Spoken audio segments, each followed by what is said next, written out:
Buka hati. Tuhan mau pulihkan. Ambil bagianmu. Ambil bagian-bagian. Tuhan akan mengurangi, Tuhan akan memperlengkapi. Tuhan memberikan jubah yang baru kepadamu sesuai yang Tuhan berikan.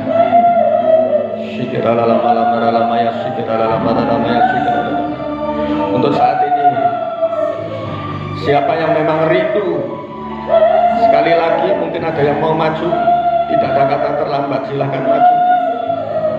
Ambil bagian di dalam pelayanan, ambil bagian di dalam memenangkan jiwa-jiwa. Kalau maka apa yang kita lakukan Tuhan akan berkati dalam hidup kita.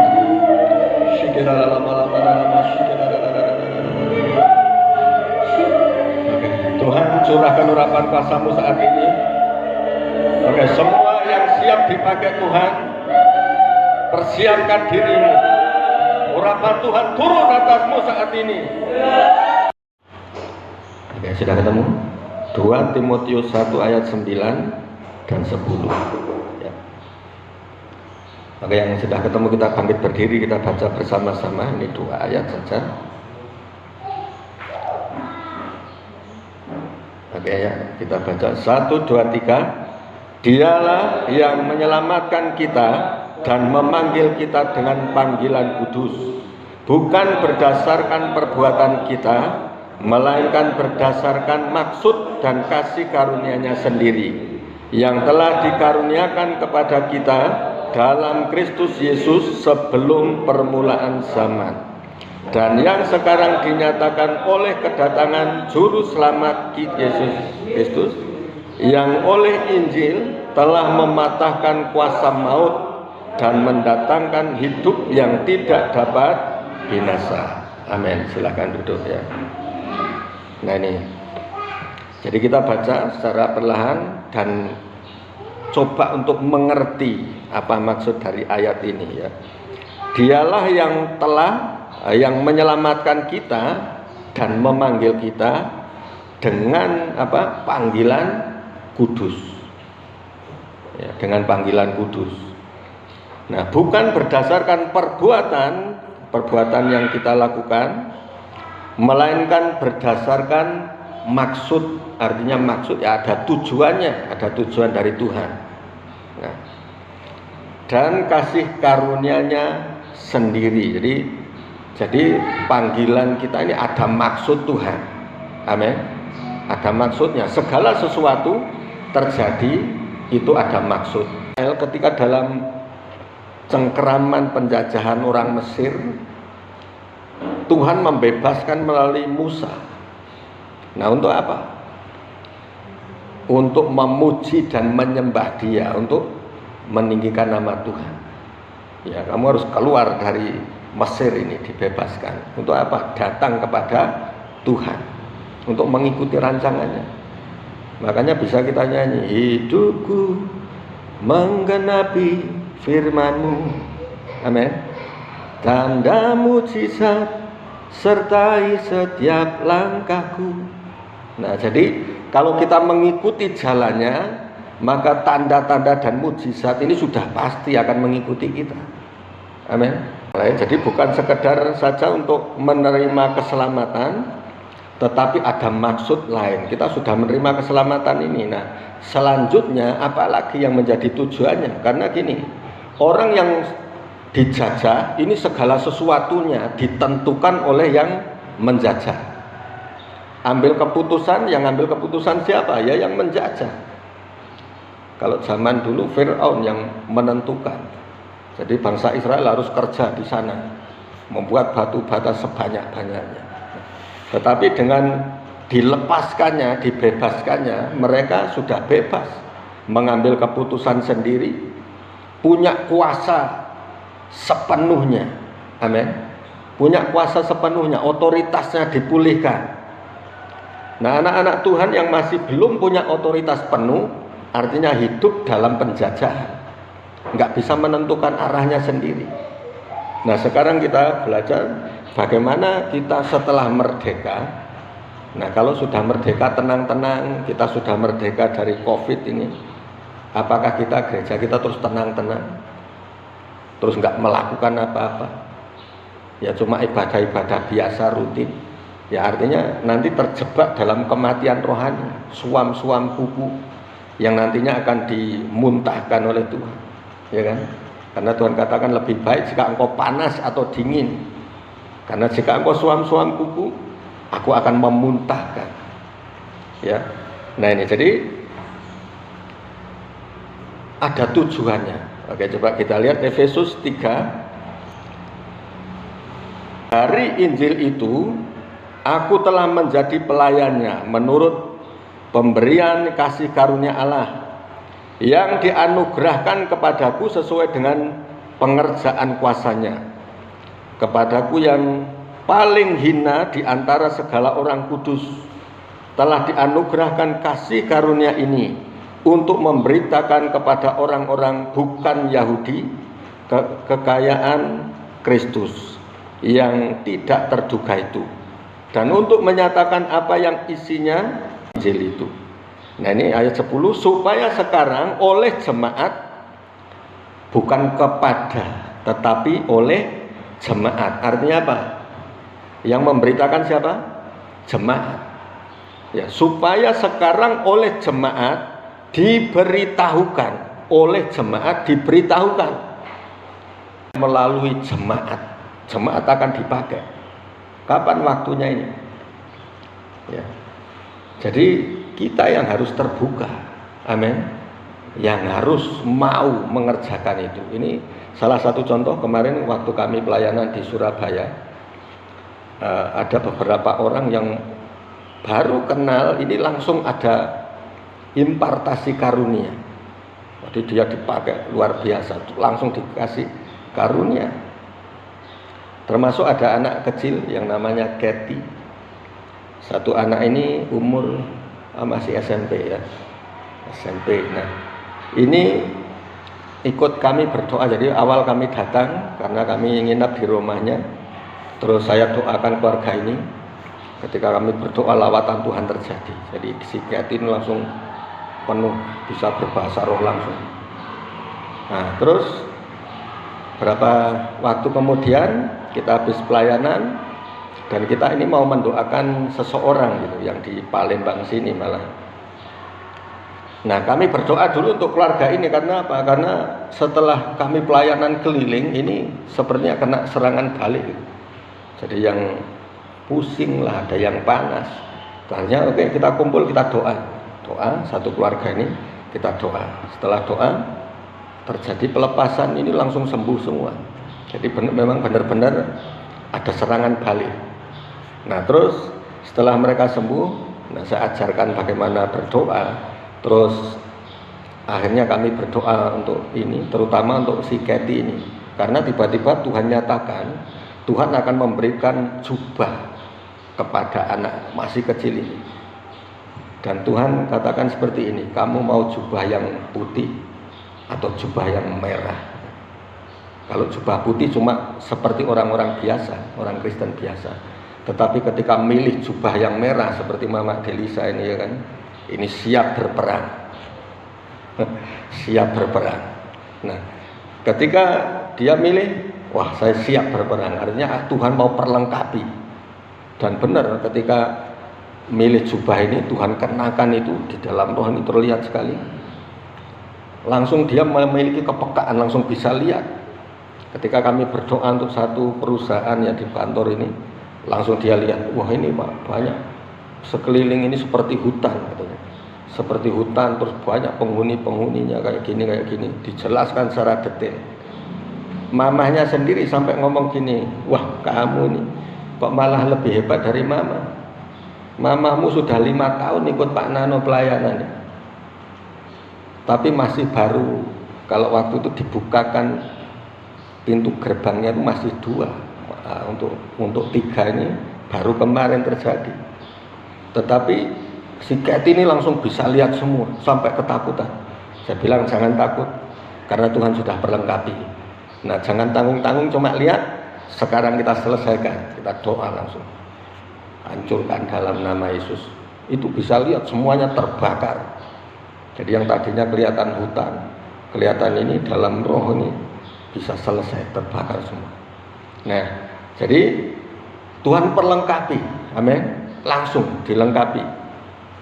Nah, saya rindu jemaat di sini nanti akan tumbuh orang-orang yang dipakai Tuhan. Cuma perlu, karena saya lihat kenapa sih orang susah untuk terima karunia. Pertama karena hatinya belum benar-benar tulus di hadapan Tuhan, ya, belum tulus. Terus tidak ada keberanian untuk menyampaikan sesuatu, ini butuh keberanian. Seperti saya kalau menyampaikan ini, wah mau dipanggil Tuhan gitu, terus ternyata nggak terjadi kan, wah ini ngawur, ya kan? Ini butuh keberanian untuk sampaikan ini. Kadang-kadang nggak tega juga. Gitu. Nah, terus supaya kita diperlengkapi, jadi ini, dan untuk menyatakan apa isinya tugas penyelenggaraan rahasia yang telah berabad-abad tersembunyi dalam Allah yang menciptakan segala sesuatu, menyatakan rahasia-rahasia besar dari Allah. Ini Tuhan akan berikan kelengkapan itu. Ada karunia hikmat, karunia untuk melihat. Amin. Nah ini, jadi ada kuasa yang Tuhan nyatakan. Cuma kita butuh ketulusan dan seberapa cinta kita sama Tuhan, seberapa kita mengasihi Tuhan. Kalau sudah tahu kendor, ya jangan biarkan diri kita kendor. Jalan, amin. Bangkitkan, bangkit dari zona nyaman saat ini. Karena ketika kita bangkit, kita akan memiliki sesuatu yang lebih lagi. Ya, oke. Selebihnya kita baca lagi.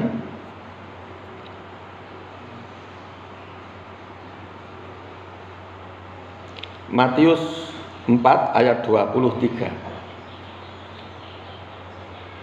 Matius 4 ayat 23.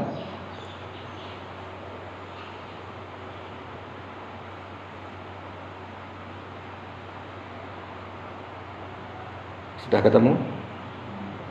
Amin. Oke. Nah, ini kita mencontoh siapa sih memberitakan Injil ini? Tuhan Yesus sendiri. Ya, coba kita baca Matius 4 ayat 23. 1, 2, 3. Yesus pun berkeliling di seluruh Galilea. Ia mengajar dalam rumah-rumah ibadat dan memberitakan Injil kerajaan Allah, serta melenyapkan segala penyakit dan kelemahan di antara bangsa itu. Amin. Yesus pun berkeliling di seluruh Galilea. Ia mengajar dalam rumah-rumah ibadat dan memberitakan Injil. Jadi kalau ada orang luar sana kalau yang gini ngomongnya, nabi yang mendapat kitab Injil adalah Yesus, ini salah. Karena sebenarnya Yesus sendiri inilah adalah Injil. Dia adalah firman yang menjadi manusia. Jadi dialah Injil itu. Nah, jadi berita Injil. Nah, terus ini dikatakan ia mengajar dalam rumah ibadat dan memberitakan apa? Injil. Karena Injil ini berita kesukaan, berita damai sejahtera, berita keselamatan. Ya, Injil kerajaan Allah. Ya, ada kabar baik dari Allah. Amin. Ya. Nah, serta apa? Melenyapkan segala penyakit. Ini berarti memang sudah dari sononya. Kalau kita mau mendapatkan mujizat, kita sering menerima mujizat, lakukan penginjilan. Ya, lakukan penginjilan. Kita kadang-kadang salah fokus. Fokusnya kemana? Nah, ke hal-hal yang lain, seperti memberikan dana bantuan justru ke hal-hal yang lain. Cuma dapatnya sosial, tapi bukan ke penginjilannya. Kalau mau diberkati lebih, berikan untuk penginjilannya. Karena apa? Penginjilan ini menjangkaunya jiwa-jiwa dan membesarkan kerajaan Allah. Amin. Nah ini, besarkan kerajaan Allah. Nah ini, kalau sudah memberitakan Injil, nah ini, serta melenyapkan segala penyakit, memang sudah dari sononya. Kalau kita mau mendapatkan mujizat, kita sering menerima mujizat, lakukan penginjilan. Ya. lakukan penginjilan. Kita kadang-kadang salah fokus. Fokusnya kemana? Nah, ke hal-hal yang lain, seperti memberikan dana bantuan justru ke hal-hal yang lain, cuma dapatnya sosial, tapi bukan ke penginjilannya. Kalau mau diberkati lebih, berikan untuk penginjilannya. Karena apa? Penginjilan ini menjangkaunya jiwa-jiwa dan membesarkan kerajaan Allah. Amin. Nah ini, besarkan kerajaan Allah. Nah ini, kalau sudah memberitakan Injil, nah ini, serta melenyapkan segala penyakit dan kelemahan di antara bangsa itu. Ya, jadi tinggal kita, apakah kita punya hati untuk ini atau tidak. Ya, jadi setelah kita diselamatkan, apakah keselamatan ini kita pegang sendiri? Apakah untuk kita sendiri? Itu namanya egois. Tetapi kita bagikan. Amin. Jadi kita sudah dipanggil, sudah dipilih.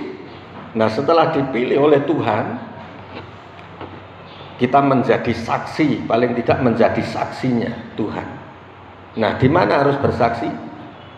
Ya, untuk latihan memang di gereja ini, bersaksi di gereja, bagaimana ngomong dengan orang lain. Sebenarnya komsel ini latihannya di situ. Cuma ini perlu diluruskan lagi, komsel kita ini jadi kayak ibadah biasa lagi.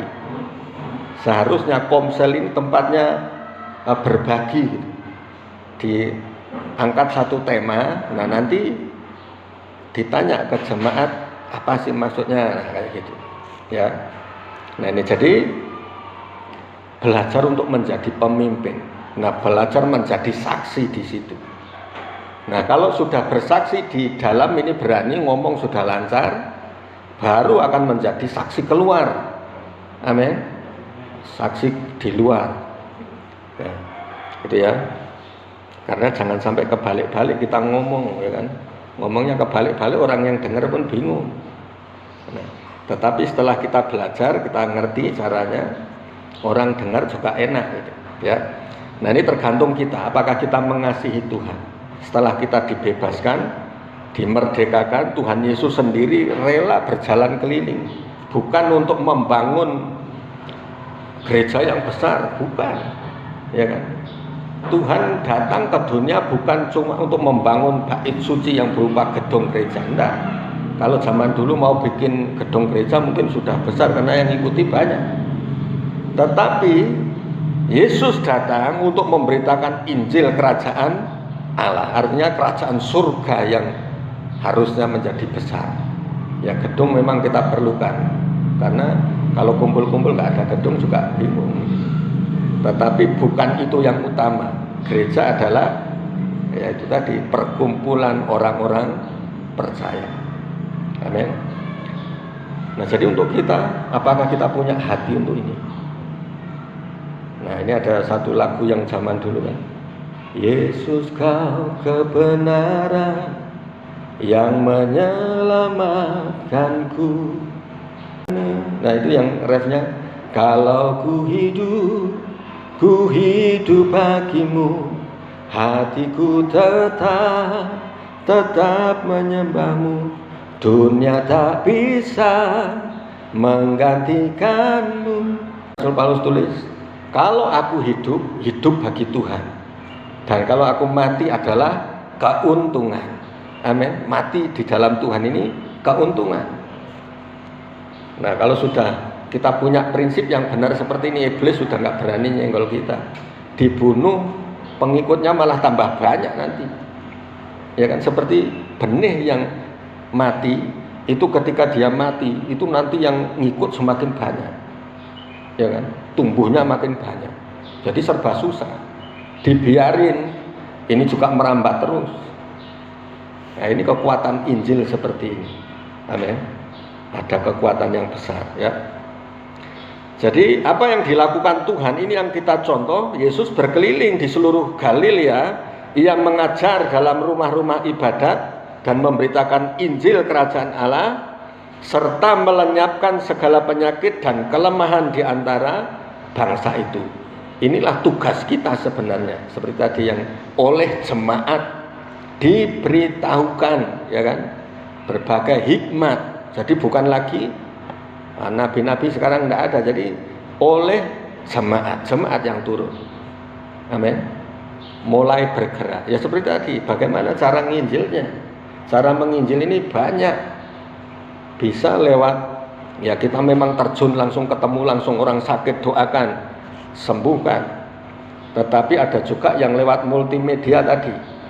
Kalau saya nggak bisa ngomong Pak, kurang pinter ngomong, nah lewat multimedia tinggal aja di video kirimkan, ya, atau beritakan melalui ayat-ayat bisa, dan orang itu akan sembuh. Nah sekarang yang harus lakukan ini siapa? Yang harus melakukan ini siapa?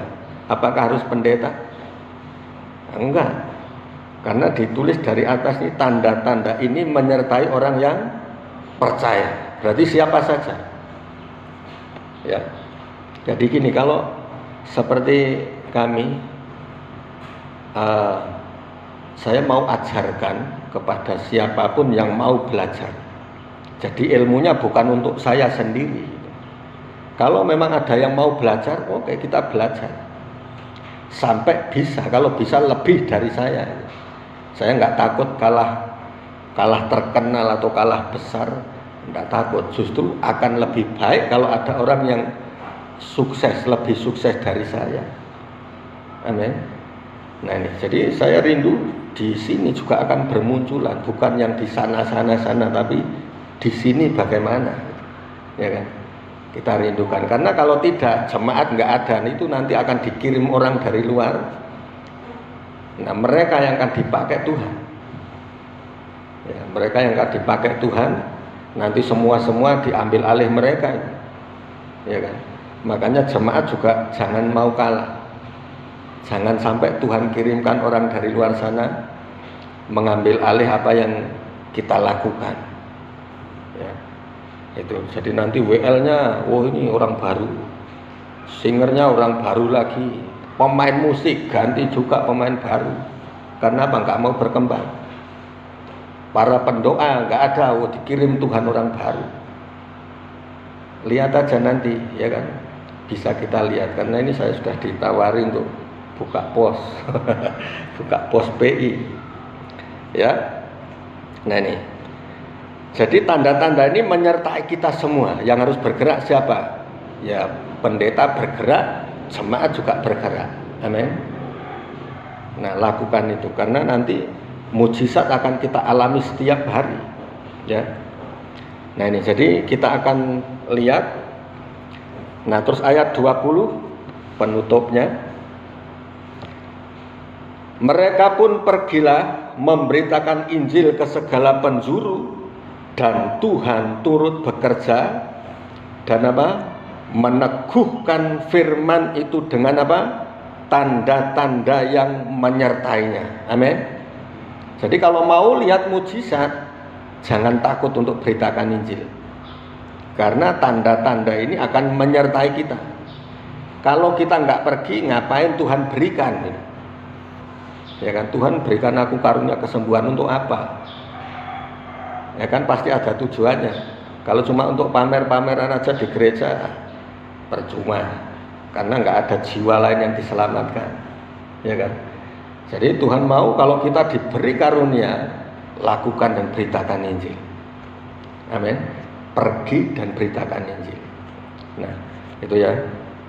Jadi sekarang bagaimana kita mengambil bagian dalam hal ini? Ambil bagian, jangan sampai ketinggalan. Jangan sampai kita ketinggalan, jangan sampai firman Tuhan tergenapi, yang terdahulu menjadi yang terkemudian, dan yang terkemudian menjadi yang terdahulu.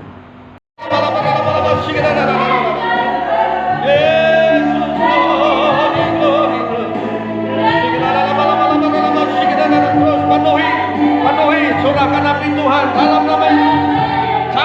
Sama dalam nama Yesus. Dan berikan jubah yang baru, mahkota yang baru di dalam nama Yesus.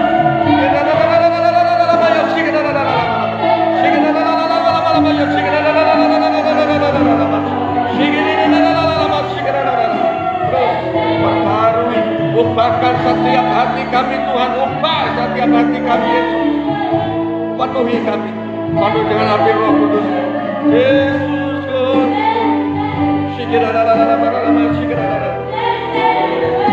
haleluya Yesus, haleluya, haleluya. Terus